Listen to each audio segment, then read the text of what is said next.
ये कौन है?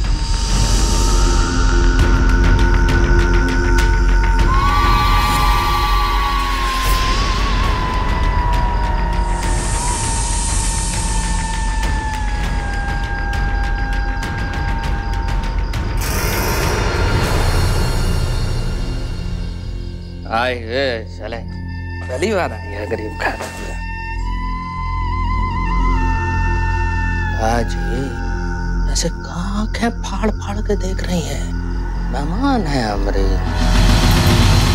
चलिए 2 बैग बना के आइए मेहमान के लिए। बोतल मालूम है ना कहाँ? फ्रिज के ऊपर जाएंगे याद है खुराक। चल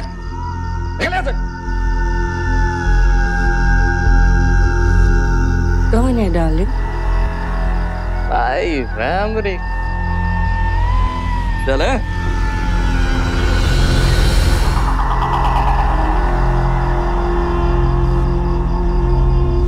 अलमारी खोल 500 रुपया निकाल लो मैडम जी के हाथ में दे।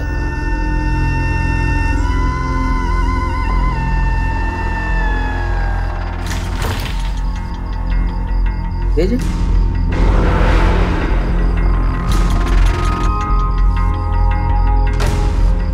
क्या बात है? Thank you darling. दांत काहे दिखा रही? उठिए।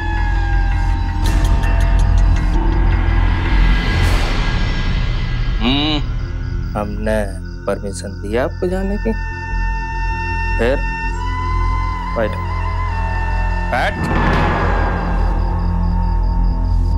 करीबन 2 साल पहले रूपा की शादी डॉक्टर सिन्हा से हुई थी, जो कि एक सरकारी हेल्थ सेंटर में सीनियर डॉक्टर थे।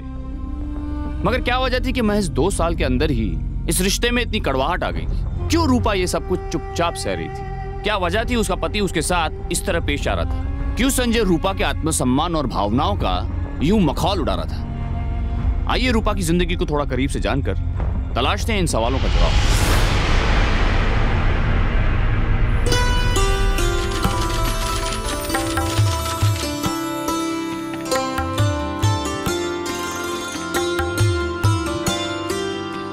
भगवान ने तो हमारी सुन ली। जैसी सुंदर बहू चाहते थे ना वैसी ही मिली है हमें। हाँ अब बेटा तुम भी हमारी एक बात सुन लो।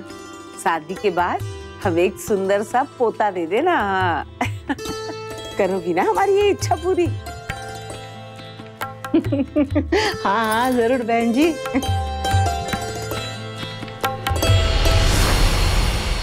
भगवान ने हमारी सुन ली रूपा की माँ। तभी तो अच्छा लड़का मिला है रूपा के लिए। डॉक्टर है, कमाई भी अच्छी कर रहा है, लेकिन अशोक के जाने के बाद तो हमने आस ही छोड़ दी थी कि बेटियों को ब्याह पाएंगे। हमारे अशोक की कोनो गलती नहीं थी, मासूम था हमारा अशोक। अरे ये तो हम जानते हैं, लेकिन दुनिया के सामने तो यही सच है कि अशोक ने ऑफिस में गबन करने के बाद पकड़े जाने के डर से आत्महत्या की थी। बहुत बदनामी हुई थी हमारी। काश थोड़ा साहस दिखा था, हम लड़ते उसकी बेगुनाही के लिए। भगवान का शुक्र, तभी तो इतना अच्छा लड़का मिला। डॉक्टर बस खाली लड़की की उम्र थोड़ी ज्यादा नहीं, लड़के की उम्र नहीं देखी जाती, नाम और काम देखा जाता। मैं जानता हूँ रूपा बहुत खुश रहेगी, बहुत। बस अपनी सास को एक पोता दे दे। अरे गहनों से लाद देगी वो उसे। हाँ सही कह रहे हैं आप। भगवान करे ऐसा ही हो। और भगवान से क्या चाहिए हमें?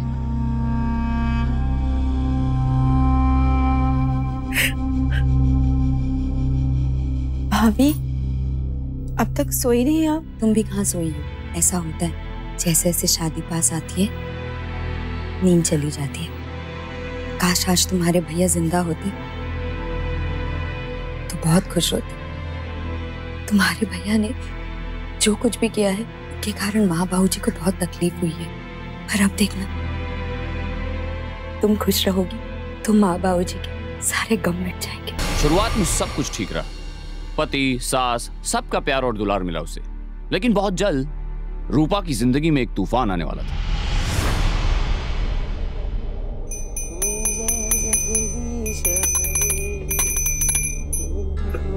की जय।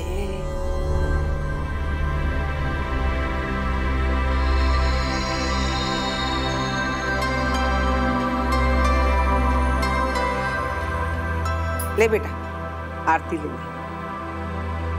खुश रहो।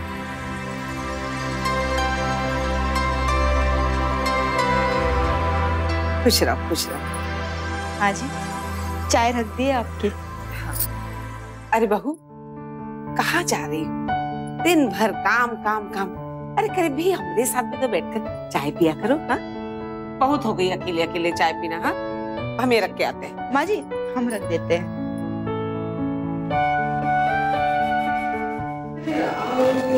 ये जोड़ का दर्द भी भाई। आय हाय। आओ बैठो। लो बेटा। नहीं माँ जी, ये आपके लिए है। अरे हमने बहुत पी ली चाय, कुछ जलन सी हो रही है। तुम पियो।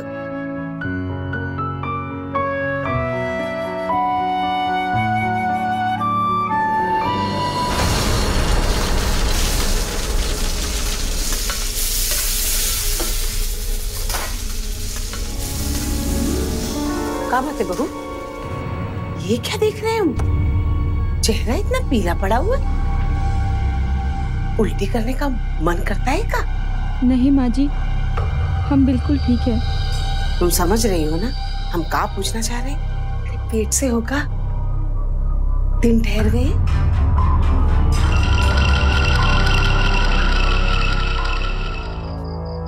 अरे क्या बात है बबुआ, आज इतनी देरी से? क्या बताएं अम्मा, एक डिलीवरी में फंस गए थे। एक औरत के 2 साल में 3 बच्चा। भगवान की लीला भी अपरंपार है। किसी किसी को 2 साल में 3 दे देता है और कहीं 1 साल में भी बीज नहीं बनता। बहू, हमका एक बात तो बताओ, कहीं बच्चा ना होने की कोनो गोली तो नहीं खा रही ना तुम? नहीं अम्मा जी। अरे तो का दरोगा जी रोक देते हैं तुम्हारे बच्चे, या फिर हमारे बबुआ में कोई कमी है? अरे ऐसा माँ काहे ना बनी? अम्मा जी, हम कसम खाते हैं, हमने कोई गोली नहीं ली है। गोली नहीं खाई, बच्चा भी नहीं होता। चक्कर ही समझ में नहीं आ रहा।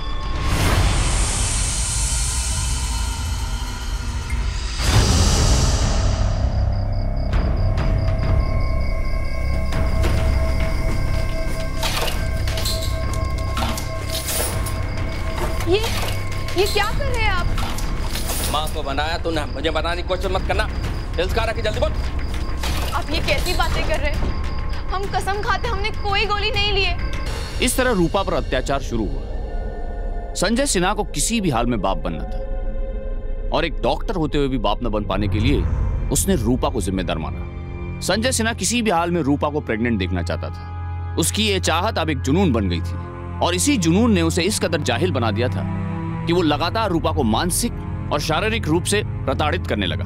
रूपा जीते जी एक नर्क से गुजरने लगी, लेकिन तभी रूपा को अपनी जिंदगी में उजाले की एक किरण दिखाई दी।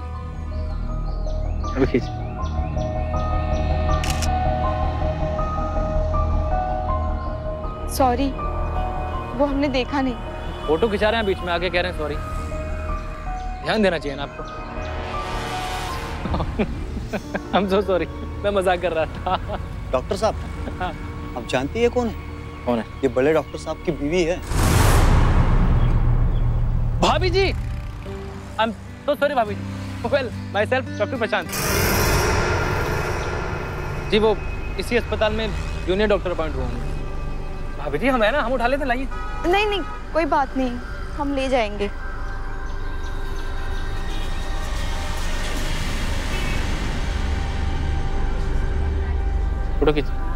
कुछ दिनों में ही रूपा और प्रशांत के बीच एक अच्छी दोस्ती हो गई। प्रशांत एक हंसमुख और नेक दिल का लड़का था, जिसके खुद के चेहरे पर तो मुस्कान रहती ही थी, साथ ही औरों के चेहरे पर भी वो मुस्कान ले आता था। ऐसे में रूपा के जख्मों पर उसकी मुस्कान मरहम का काम करने लगी। लाइए लाइए लाइए लाइए, अरे आप लाइए, अरे आप लाइए।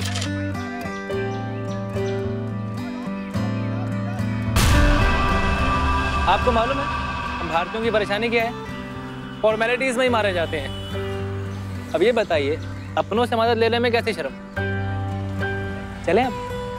और एक चीज तो हम आपको दिखाना भूल ही गए। ये देखिए, अच्छा फोटो है ना? हमसे अच्छे तो इसमें आप लग रहे हैं, देखिए। और आपका पोज भी एकदम नेचुरल है, अच्छे लगते हैं वैसे आप फोटो में भी।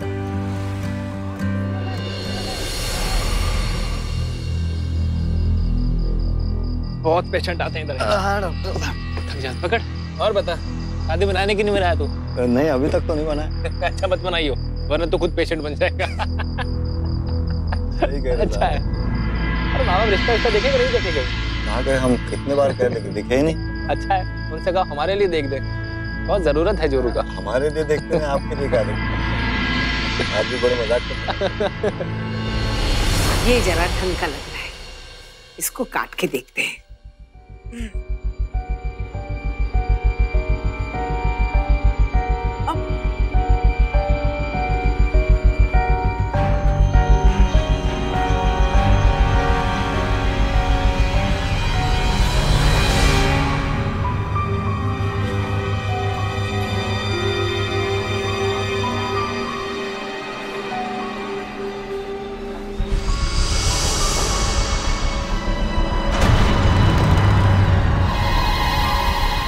भाभी जी आप यहाँ आइए, बैठिए। लेकिन डॉक्टर साहब तो यहाँ है नहीं, मैं कॉल करता हूँ। नहीं नहीं, हम जानते हैं वो यहाँ नहीं है।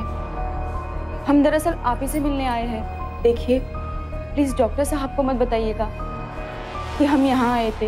हाँ कहिए भाभी जी।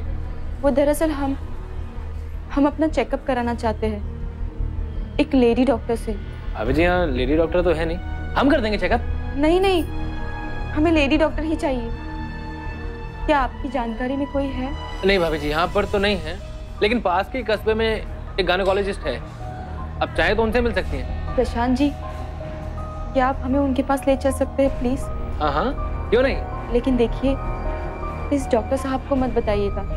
वो एक्चुअली क्या है ना, हम उन्हें सरप्राइज देना चाहते हैं। अच्छा सरप्राइज। सुनो बहू, रसोई में जो काम फैला हुआ है समेट लेना जी। और बाद में मिर्चें सुखाने रख देना, ये नहीं कि दिन भर आराम करती फिरे।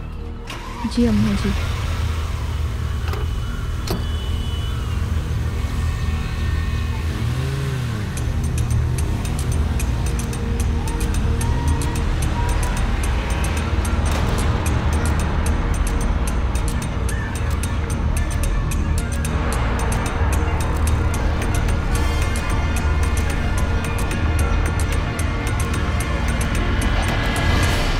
जी चले। अरे ये जीप से जाने की क्या जरूरत थी? बस से भी तो जा सकते थे ना हम लोग। हाँ जा तो सकते थे, लेकिन आप ही ने कहा ना कि समय बचाना है, तो हमने सोचा कि अब हम कहाँ बस का इंतजार करेंगे, बस पता नहीं कब आएगी, अपना समय क्यों बर्बाद करना, अपनी गाड़ी लेके चलते हैं। बड़ी गहराई से सोचते हैं आप। हाँ वो तो है। आपको मालूम है हमारे जोशी ने हमारा हाथ देकर क्या कहा था? या तो हम बहुत बड़े डॉक्टर बनेंगे या बहुत बड़े अपराधी। आइए चले, आइए।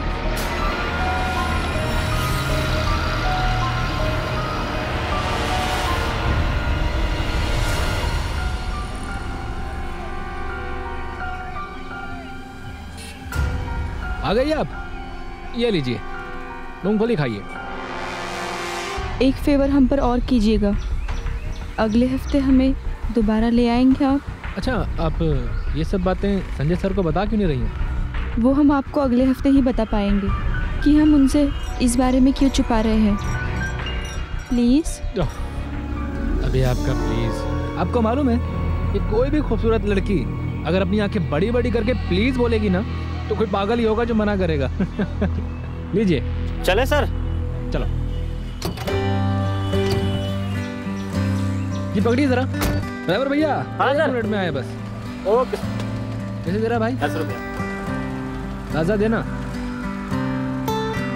ये लीजिए, ये लगाइए आप प्लीज। ये लाइए।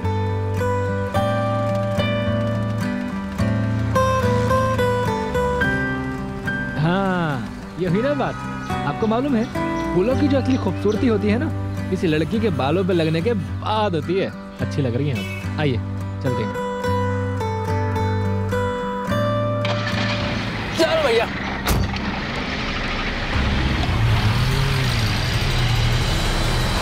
पहले ही कहा था हमने, लगाम खींच के रखो। आप ही ने तो शायद दिया अम्मा, हम क्या करें? शायद दे रखी है।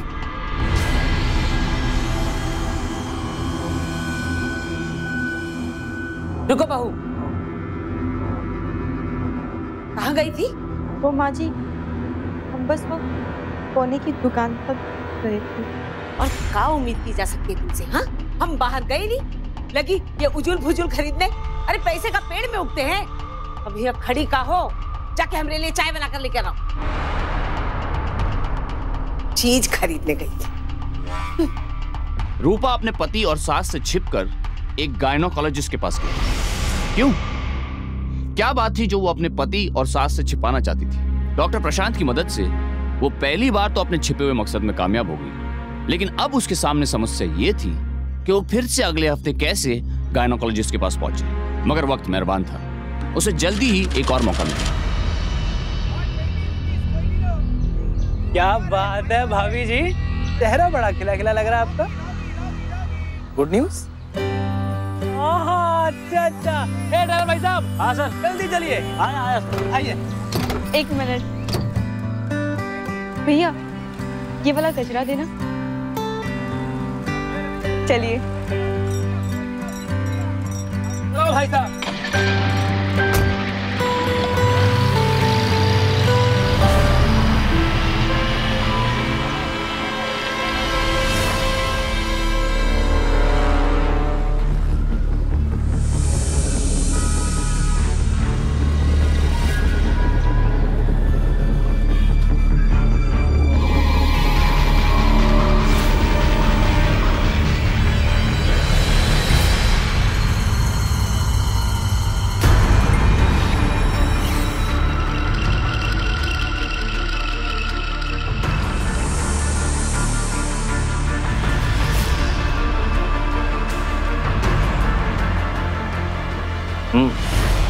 कहाँ गए थे? होने की दुकान पे? 2 घंटे से हम और अम्मा इंतजार कर रहे हैं आप। पिछली बार भी जब हम और अम्मा बाहर गए थे, हम निकले और तुम गए। कहाँ गई थी? इस तरह यूं घर के बाहर अकेले घूमना भले घर की औरतों के लक्षण नहीं है। एक तो करेला, ऊपर से नींद चढ़ा। बांझ है और तेवर तो देखो इसके। बांझ नहीं है हम।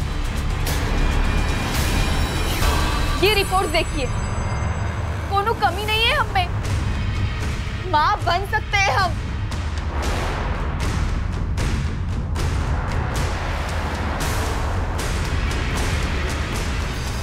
तो तुम्हारे कहने का मतलब क्या है? हमारा बबुआ मर्द नहीं है? देख लिया बबुआ, तुम्हारी नामर्दी का सबूत लेकर आई है। इतनी हिम्मत हो गई इसकी ये कहने के लिए कि हमारा बबुआ नामर्द है।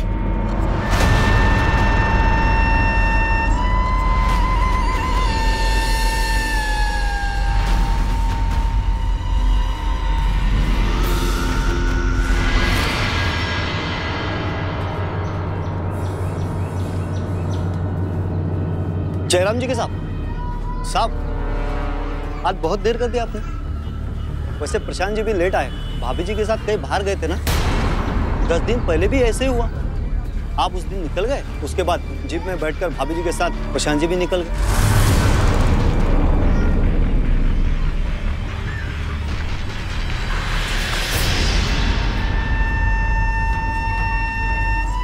पहले वाली जो मेडिसिन है वो सुबह लेना, और जो बाकी। अम्मा, अम्मा, अरे अम्मा, क्या बात है बबुआ, क्यों चिल्ला रहे हो?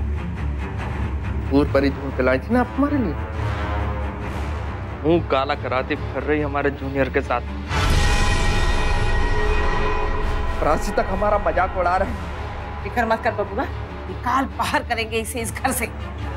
आज ही इसे इसके मायके भेज देंगे। हाँ अम्मा, यही तो चाहती है जो आजादी, तो इसे हम नहीं देंगे। ये इसी शहर में रहेगी लेकिन इस घर में नहीं। मगर एक बड़ा सरकारी डॉक्टर जब ऐसा करे तो क्या कहेंगे इसे? पत्नी का सम्मान जरूरी है, लेकिन जब उसे केवल एक वस्तु मान लिया जाता है उपभोग की वस्तु समझ लिया जाता है तो फिर वही होता है जो रूपा के साथ हुआ। दरअसल डॉक्टर सिन्हा को गुस्सा इस बात का था कि रूपा के चेकअप ने उन्हें नपुंसक साबित कर दिया था। रूपा को डॉक्टर सिन्हा ने एक दूसरे घर में रखा था, अकेला, जहां पंछी भी डॉक्टर सिन्हा की इजाजत के बिना पर नहीं मार सकता था। न कोई बात करने वाला, न कोई फोन, न एक पैसा पास में। अकेलेपन के नर्क में डाल दिया था संजय सिन्हा ने रूपा को। अकेलापन बांटने के नाम पर कभी कभी संजय सिन्हा वहां आया करता था, लेकिन वो शाम अकेलेपन से ज्यादा तकलीफदेह बन जाती थी रूपा के लिए। रूपा अब उसके लिए पत्नी नहीं थी, बल्कि एक ऐसा खिलौना थी जिससे वो जब चाहे जैसा चाहे खेल सकता था।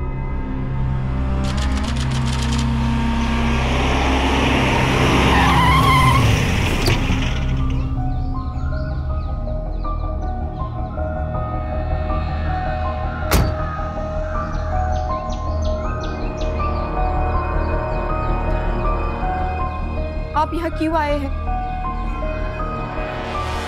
आपको यहाँ नहीं आना चाहिए था। हम आपको लेने आए हैं, आपको इस नरक से आजाद कराने आए हैं हम। मालूम पड़ा हमें वो संजय सिन्हा आपके साथ क्या कर रहा है। आप हमारे साथ पटना चलिए, आइए।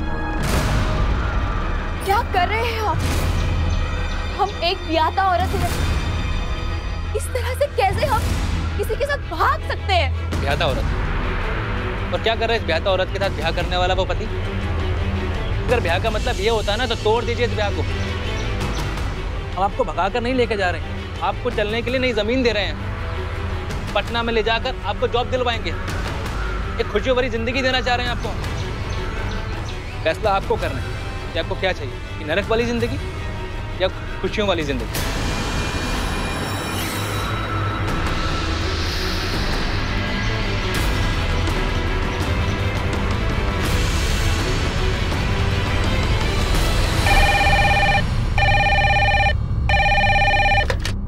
हेलो हेलो भाभी।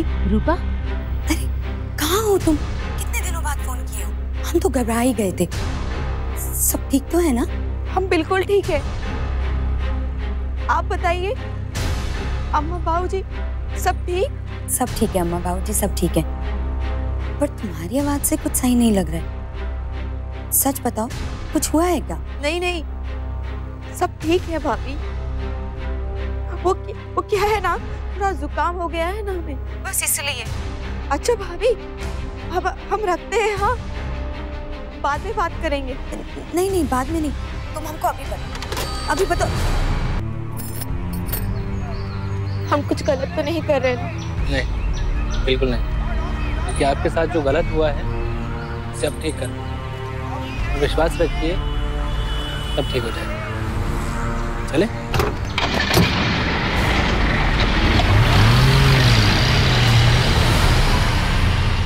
क्या पता है हम आपको, और कैसे कैसे समझाएं कि हमें नहीं पता आपकी बेटी कहाँ है? हमारी बेटी? आपकी पत्नी भी है वो? नहीं है, बिल्कुल नहीं हमारी पत्नी। होती तो क्या वो किसी और के साथ भाग जाती?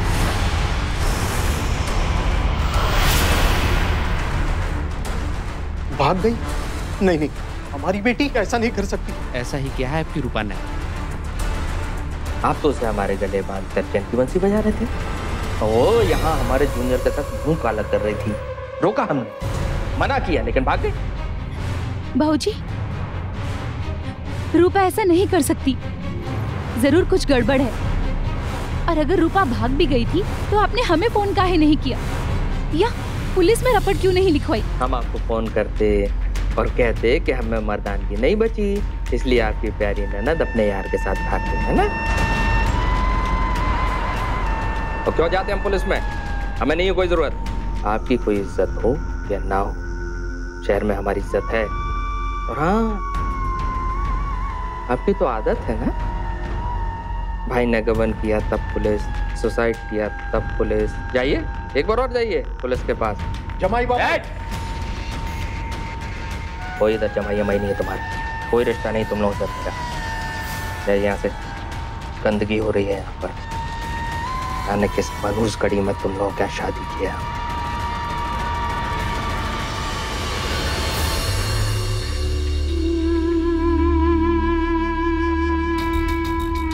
चलिए बाबूजी, चलिए।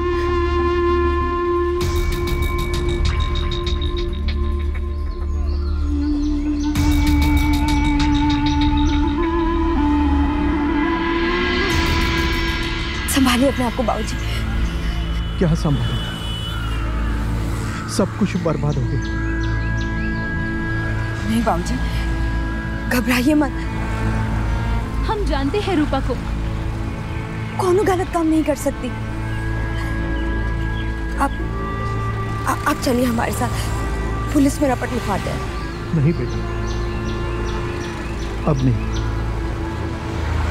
संजय ठीक कह रहा है। ये बात अगर और उछली तो बहुत बड़ा बवाल हो जाएगा। छोटी का ब्याह करना है, तुम्हारी बेटी का भी भविष्य देखना है हमें।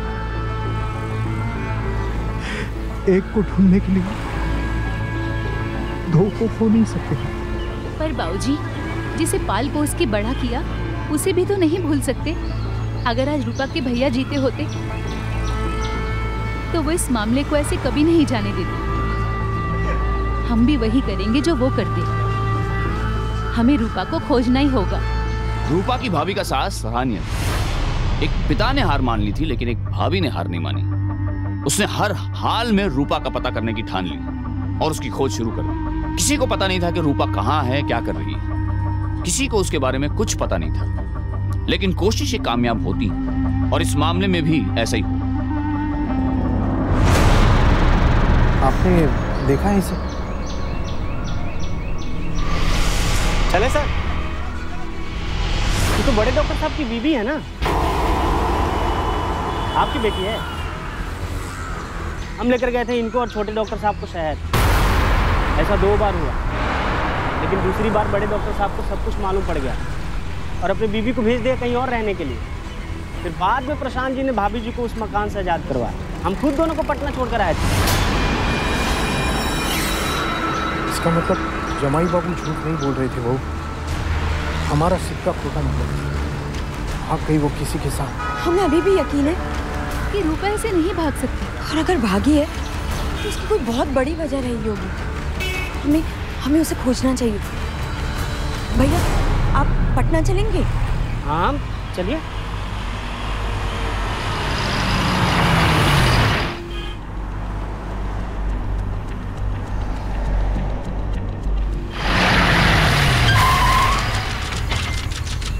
बस यही छोड़ा था हमने।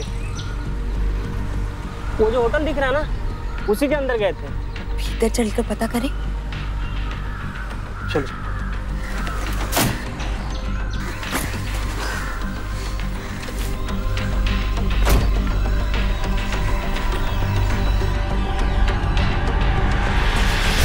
हो जाएगा सर, हो जाएगा जी, बिल्कुल। कल शाम से मिल जाएगा आपको 4 रूम। जी सर। Okay sir. जी कहिए। क्या आपने इसे कहीं देखा है?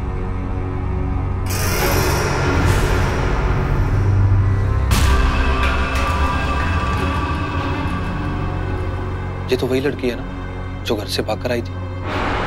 जी। 1 मिनट।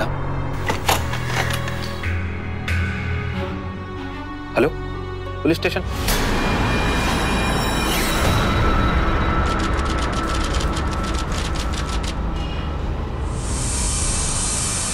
आप इसके पिता?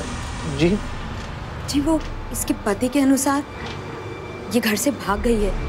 तो बस उसे ही ढूंढते ढूंढते हम यहाँ तक आए और पर इसका कुछ पता नहीं चल रहा। वो ठीक तो होगी ना? अच्छा हुआ कि आप आ गए। हमें इस केस में आपसे मदद मिली। कैसा केस? अब इस बारे में मिस्टर गोपाल ही आपको बेहतर बता सकते हैं। बताइए। जी, कुछ दिन पहले ये लड़की अपने साथ किसी लड़के को लेकर हमारे होटल आई थी। जी सर कहिए। एक रूम चाहिए था, मिलेगा? मिलेगा ना सर, क्यों नहीं मिलेगा। आप यहाँ पर एंट्री कर दीजिए प्लीज।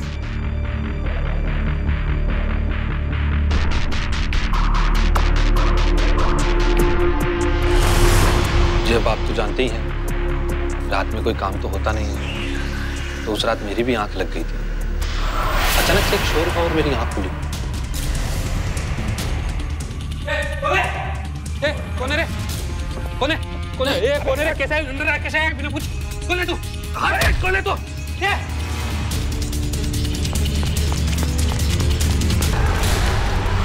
बस उस रात यही सब हुआ था। मेरी बच्ची तब से ये हमारे लिए गुत्थी बनकर रह गई। आप कहते हैं कि इसका नाम रूपा है और होटल के एंट्री बुक में उसने लिखा है मिसेस कामिनी सिंघल। आप बता सकते हैं किसे कौन मार सकता है? वही जिसके साथ ये भागकर यहाँ आई थी। नहीं साहब, वो जो रात को भाग रहा था वो लड़का नहीं था जिसके साथ ही आई थी। वो तो कोई और था, मैंने खुद अपनी आंखों से देखा है। होटल की एंट्री बुक पर जो एड्रेस लिखा हुआ है हमने उसकी तस्दीक की, वो भी फर्जी था। हो सकता है कि रूपा की हालत देखकर वो आदमी भाग गया हो, या ये भी हो सकता है कि उसके साथ भी गड़बड़ हुई है। तो आपने किसे भागते हुए देखा गोपाल जी? गोपाल जी की निशानदेही पर हमने एक स्केच तैयार करवाया है, आप भी देखिए, शायद इसे पहचानते हो।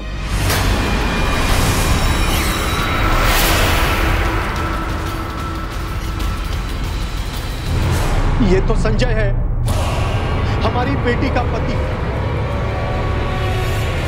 रूपा प्रशांत के साथ उस नर्क से निकलकर एक नई जिंदगी शुरू करने का सपना लेकर पटना गई थी, लेकिन वहां उसे जिंदगी के बजाय मौत मिल गई। होटल के कमरे में मिली उसकी लाश एक पहेली बनकर पुलिस और उसके घर वालों को बेचैन कर रही थी। सवाल यह था कि किसने रूपा को मौत के घाट उतारा, डॉक्टर प्रशांत ने जिसके साथ वो पटना आई थी, या फिर उसके पति संजय सिन्हा ने। शुरुआती जांच के नतीजे तो डॉक्टर सिन्हा को ही शक के घेरे में खड़ा कर रहे थे। कुछ नहीं किए, आप बेकार में एक शरीफ आदमी को परेशान कर रहे हैं सर। शरीफ आदमी की बीवी भाग जाए तो पुलिस कंप्लेंट करानी चाहिए। कराई आपने? नहीं ना। आपको होटल से भागते हुए देखने वाला चश्मदीद गवाह हमारे पास है। डॉक्टर साहब, अब 3-5 बंद कीजिए और साफ साफ बताइए क्यों मारा अपनी बीवी को और कहाँ है प्रशांत? सर, हम कसम खाते हैं हमने अपनी बीवी को नहीं मारा, ना ही पता है कि प्रशांत कहाँ है। देखिए, अंतिम मौका दे रहे हैं आपको, सच बता दीजिए। सर, उस दिन हम घर पहुंचे तो देखा कि हमारी बीवी घर पे नहीं थी। रूपा, रूपा, संजय सिन्हा को छोड़ के भाग गई? मर्दाम है, हम छोड़ सकते हैं किसी को? तो कैसे छोड़ा? मैं गुस्से में था सर। मैंने हॉस्पिटल के वार्ड पर शत्रु से पूछा तो उसने मुझे एक ड्राइवर का पता दिया। ड्राइवर ने बताया कि आपकी बीवी प्रशांत जी के साथ कहाँ जाती थी। मैंने उसको पैसे दिए। मैं वहाँ उस जगह पहुँचा और जैसे ही गेस्ट हाउस के अंदर गया तो देखा कि वहाँ रिसेप्शन पर कोई सो रहा है। तो मैंने जल्दी में गेस्ट हाउस का एंट्री बुक निकाला। प्रशांत की हैंडराइटिंग देखकर समझ गया था कि वो लोग इसी गेस्ट हाउस में रुके हैं।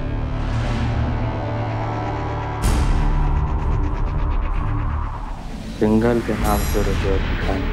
नाम तो बदल दिया तुमने, लेकिन हैंडराइटिंग कैसे बदली है?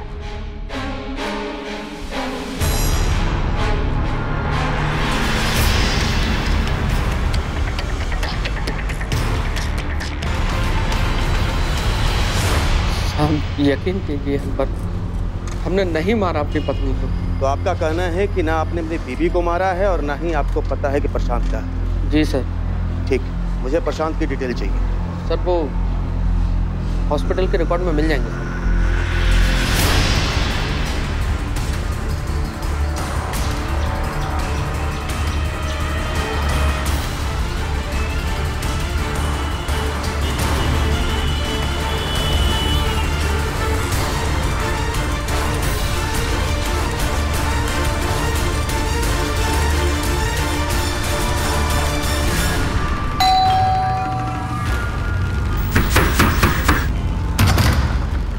जी बताइए। प्रशांत है। प्रशांत कौन है? शरद?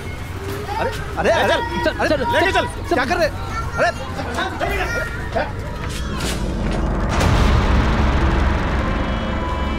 यही है साहब, इसने दिनेश सिंघल के नाम से एंट्री की थी रजिस्टर में। बताओ भाई, उस रात को क्या हुआ था, बताओ। किस रात की बात कर रहे हैं आप? हमें कुछ नहीं पता और हमें हमारा वकील चाहिए। वकील चाहिए? अरे तुम डॉक्टर, तुमको पता है कि फॉरेंसिक रिपोर्ट आने के बाद तुम्हें सब कुछ सच बताना पड़ेगा। इससे जो चीज वो बाद में बताओगे उसको अभी बता दो। हमारा और अपना समय बचाओ ताकि यहाँ से अदालत तक का सफर तुम्हारा आसान हो सके। चलो बताओ। सब इस संजय सिन्हा की वजह से हुआ है। किसी का गलती है सब। ना ही अपनी बीवी को इतना टॉर्चर करते, ना ही इनकी बीवी हमारे साथ भागती।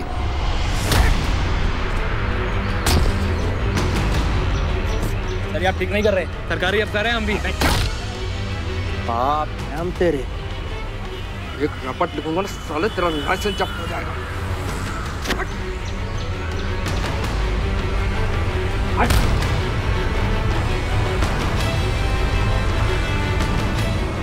हम पर हाथ उठाया डॉक्टर, हम बताएंगे परेशान चीज क्या। सबके सामने हम पर हाथ उठाया, हमारी बेइज्जती की, पूरे अस्पताल में हमको जोकर बना के रख दिया। सो नहीं पाते थे हम रातों को, अंदर एक आग जलती रहती। हमने भी तय कर लिया कि जिस बीवी को लेकर इसने हम पर इल्जाम लगाया है उसी को लेकर भाग जाएंगे। सबक तो उसे भी सिखाना था। हमसे कहती थी कि किसी को कुछ मत बताइएगा, और खुद अपने पति के सामने रोकर सब कुछ बक दी वो। उसी को लेकर भाग गए। हम कुछ गलत तो नहीं कर रहे ना? नहीं, बिल्कुल नहीं। बल्कि आपके साथ जो गलत हुआ है उसे अब ठीक करो, और विश्वास रखिए सब ठीक हो जाए। चले?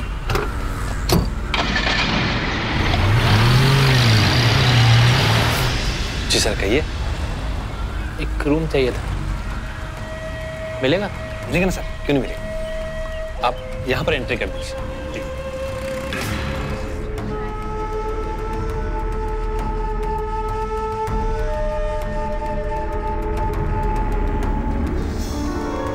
Thank you. Thank you sir. एक minute,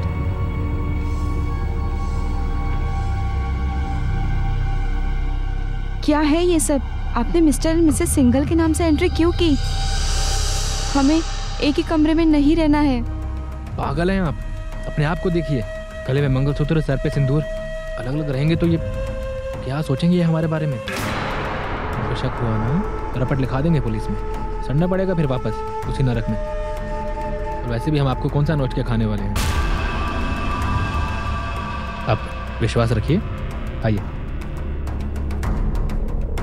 keys. Oh sorry sir, sir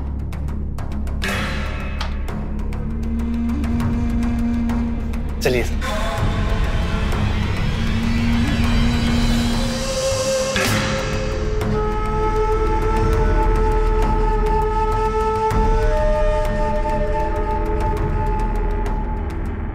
यहाँ कैसे सोएंगे हम लोग?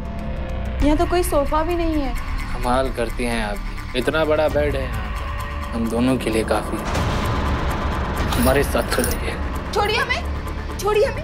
ये क्या कर रहे हैं आप? वही कर रहा हूँ जो करने का आरोप लगाया था तुम्हारे पति ने हम पर। छोड़ दीजिए, छोड़िए हमें, छोड़ दीजिए। हम यहाँ केवल इसलिए आए हैं क्योंकि आपने हमें नौकरी दिलाने का वादा किया है। बहुत इज्जत करते हैं हम आपकी। इज्जत थी, तुम्हारे पति ने हमारी सारी इज्जत खराब कर दी है। अब हम तुम्हारी इज्जत नहीं रहने देंगे। मार डाला मेरी बच्ची को, मार डाला। मारा छोड़ना नहीं से, इसने मारा मेरी बच्ची को। जाइए, शांत हो जाइए, कानून को अपना काम करने दीजिए। लेके चलो इसको, छोड़ना नहीं से। संभालिए अपने आप को बाबूजी।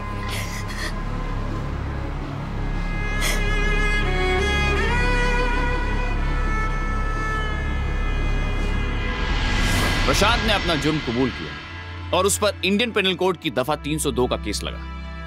मगर सवाल यह उठता है कि रूपा को आखिर किसने मारा? प्रशांत ने, संजय सिन्हा ने, या फिर उस घटिया सोच ने जो औरत को सिर्फ एक उपभोग की वस्तु मानता है? अपने पति से अपमानित और प्रताड़ित रूपा ने नई जिंदगी के लिए प्रशांत का सहारा लिया, और प्रशांत ने भी सिर्फ अपने अपमान का बदला लेने के लिए उसका इस्तेमाल किया। दो पढ़े लिखे और सम्मानित पेशे के लोगों की घटिया सोच की कीमत रूपा को चुकानी पड़ी। क्यों? एक औरत को हक है सम्मान से जिंदगी जीने का, और एक पति का फर्ज है उसे सम्मान की जिंदगी देने का। मतभेद चाहे निजी हो या पारिवारिक, उनका हल बातचीत के जरिए ही निकलना चाहिए। सावधान इंडिया के सभी दर्शकों से मेरी यह अपील है कि अगर आप भी किसी रूपा को अपने आसपास यूं प्रताड़ित होते हुए देखें तो बढ़ाइए अपने कदम और कीजिए उसका पुरजोर विरोध। इसी उम्मीद के साथ अब मैं हितेन तेजवानी लेता हूं आपसे इजाजत। फिर होगी आपसे मुलाकात, तब तक सावधान इंडिया, इंडिया फाइट्स बैक। तो सावधान।